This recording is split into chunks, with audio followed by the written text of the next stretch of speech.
그러니까 하나님 앞에 나아간다는 거. 히브리서 4장 성경을 한번 펴보겠습니다. 356페이지 히브리서 4장 356페이지 히브리서 4장 한번 보시겠습니다. 거기 356페이지 히브리서 4장 14절부터 우리 16절까지 한번 읽어보겠습니다. 시작. 그러므로 우리에게 큰 대제사장이 있으니 승천하신 자 곧 하나님의 아들 예수시라. 우리가 믿는 도리를 굳게 잡을지어다. 우리에게 있는 대제사장은 우리의 연약함을 채울하지 아니하는 자가 아니요 모든 일을 우리와 한결같이 시험을 받은 자로 돼 죄는 없으시니라.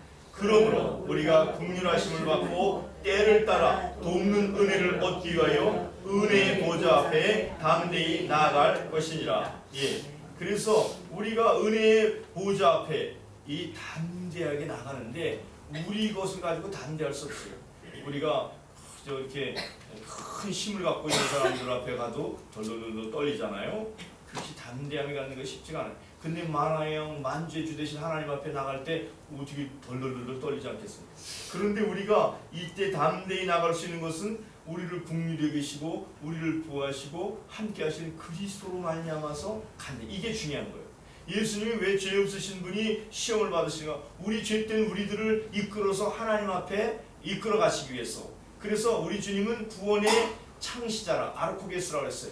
구원의 창시자라는 말은 구원을 이루시면서 우리에게 오셔서 우리 한 사람 한 존재를 이끌어서 하나님의 나라로 이끄시는 분, 이게 예수님이시죠. 그 예수님과 함께 우리가 나갈 수 있다는 거예요. 이 보호자 앞에 나갈 때, 그러니까 하나님의 임재 앞에 나가는 거죠. 그래서 우리가 촛불점화를 이렇게 하는 거죠. 꼭 촛불점화를 해야 되는 건 아니에요.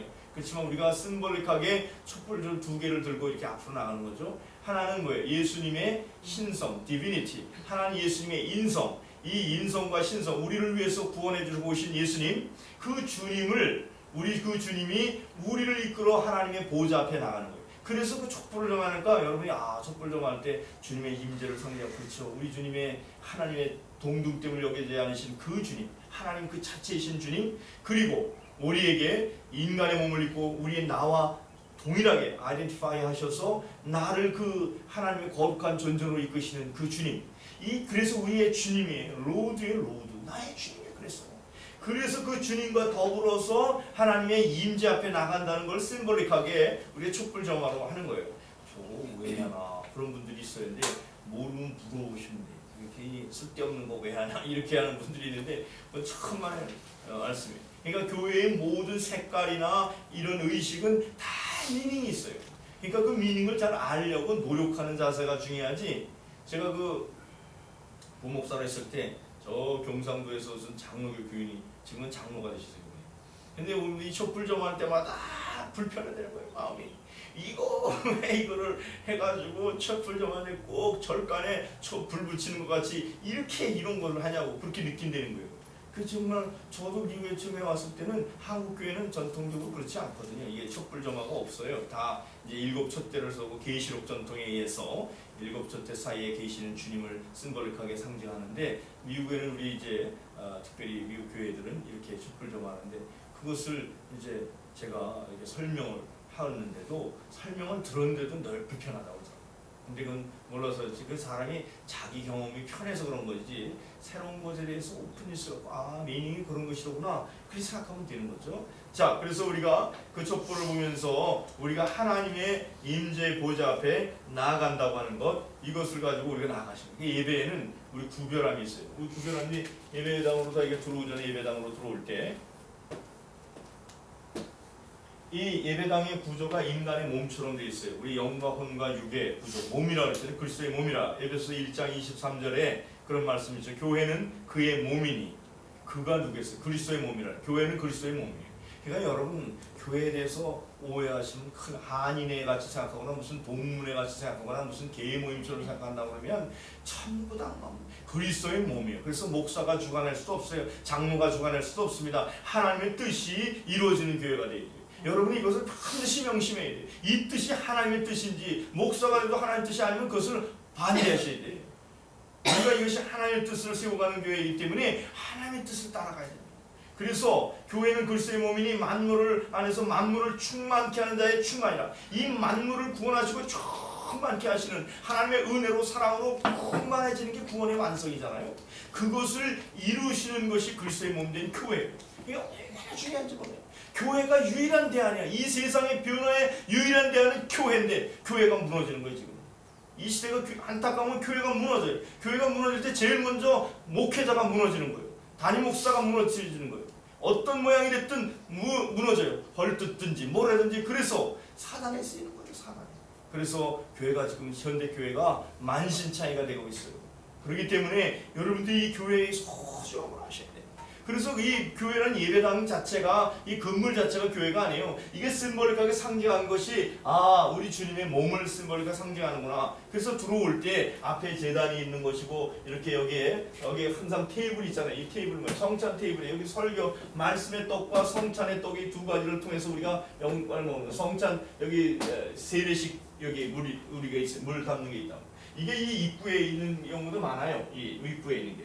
이렇게 해서 캐톨릭 성당에 들어가는데 성수라고 그래가지고 그 입구에 있어요. 그건 좋은 전통이에요. 우리 개신교가 종교개혁하면서 그거 내버릴 때 그것까지 다 내버렸는데, 그게 아니에요. 그거 왜냐면 그것은, 거기 물이라는 것은 예수를 믿을 때, 그 물이라는 것은 예수 그리스도의 생명의 물이고 보혈이죠.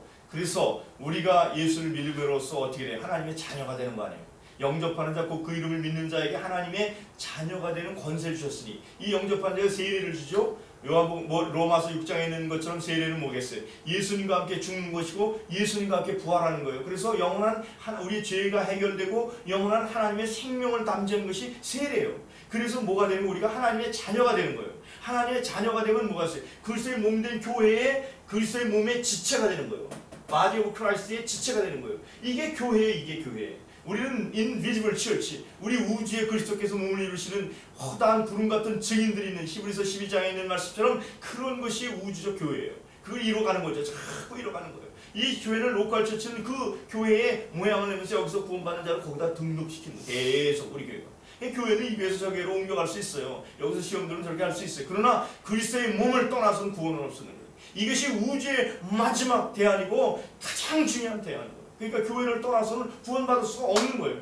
그러니까 그렇다고 이 모양 있는 이 교회도 굉장히 소중한 거예요. 이 교회가 얼마나 소중한지 알 수 없어요.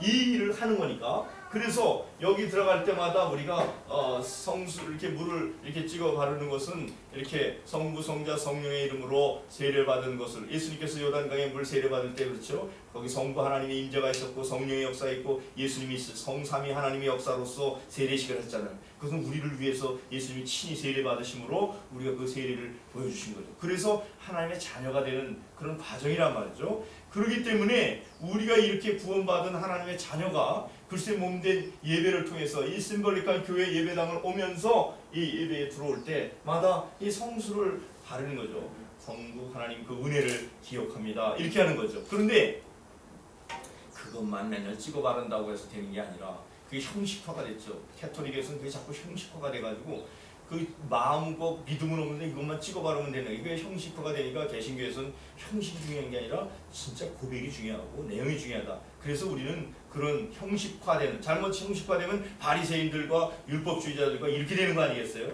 예수님이 제일 싫어하는 게 형식화된 이 종교인들 아닙니까? 그런 것이 되지 않기 위해서 우리 개신교가 그것을 우리가 안 하는 거죠. 그런데 의미는 그렇게 해요. 교회 예배당으로 들어올 때 늘 그래서 우리가 연합감리교에서 세례식 할 때는 세례식 쭉 다 하고 나서 그 물을 뿌리게 돼 있어요. 이렇게. 우리 한국 전통이 아니어서 제가 안 하는 거죠. 다 뿌리는 걸로 이렇게 받으셔야 돼요. 뿌릴 때 뭐예요? 내가 다시 리뉴얼하는 거예요. 내가 하나님, 주님 앞에 저번 세례 받을 때 나도 세례 받습니다. 다시 갱신합니다. 이런 말로 참석하는 거예요. 여러분 장례식에 참석할 때도 그래요. 주님, 내가 죽음을 어떻게 준비할까? 그런 자세로 참석하고, 결혼식 할 때 하나님, 내 결혼식 하는 것을 다시 리뉴얼하기를 원한다. 그리고 목사님이 이렇게 하길, 난 하와이 보니까 참 이상한 게 여기는